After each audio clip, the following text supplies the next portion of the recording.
In the heart of the deep forest, a thick fog clings to the ancient trees, obscuring the path ahead. Tyron's voice cuts through the silence, laced with doubt. "You sure he's still alive?" Eron responds with unwavering determination, his words echoing with hope. "Don't know. But the oracle said the sigil would return to light, and if that's true, Kael is the key. Tyron, or maybe just another cursed name in a long line of dead legends." A sudden gust sweeps through the ancient trees, rustling the leaves as they tread deeper into the fog-laden forest. Sunlight dapples Kael's armor as he and Nyra push through the dense forest undergrowth, a silent tension building with each step. Nyra's voice cuts through the stillness.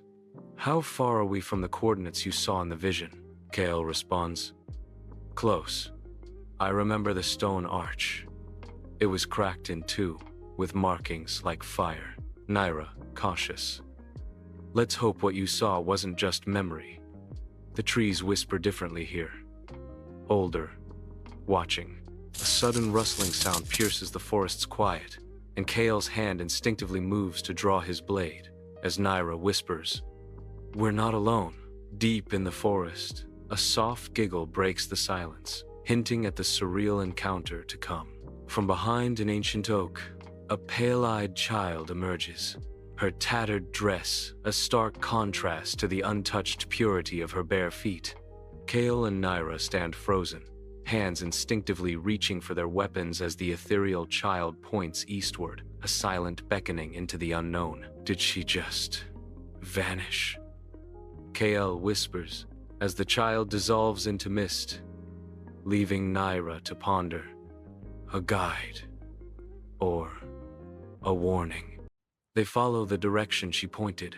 As they pass through mossy ruins, Kael's foot catches on a buried object. He kneels and brushes away the moss. A fragment of the Shattered Sigil, etched with the same burning marks from his vision, lies partially buried. Kael, in awe. It's real. Nyra. And if this is here, the rest can't be far. Scene 5. Elsewhere in the forest, Eron, Tyron, and the Kael Eron and Tyron push through tangled vines when they hear movement ahead. Suddenly, a man steps out, same armor, same face as Kael. Kael, imposter. Eron, Tyron. You're late. Tyron raising a brow. You look different. Eron, narrowing eyes.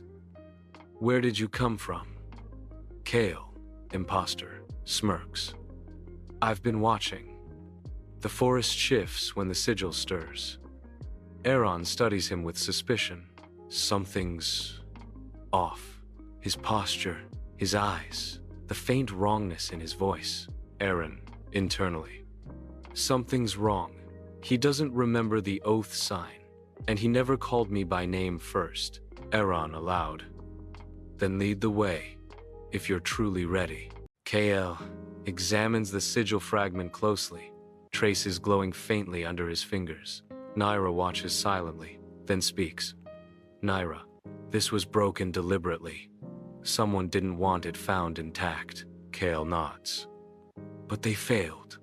One piece survived, and now it's ours. They hear a faint whisper again, the same voice of the child. But this time, it's a warning. Child's whisper, off-screen, faint. Not all Kaels are whole. Lira walks into a half-collapsed shrine, where the oracle sits by a glowing pool of water. Lira kneels, holding a map and worn gauntlet. Lira, I track the energy surge here. The symbols match the binding rune of the first seal. Oracle, without looking up. The forest remembers. The sigil stirs. But the bearer is not the only one wearing his face. Lira tense. Then I'm running out of time. Oracle, gazing into water.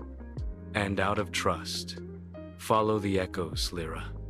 One of them is lying. Lira stands, fists clenched. Lira. Then I'll tear off every mask until I find the truth.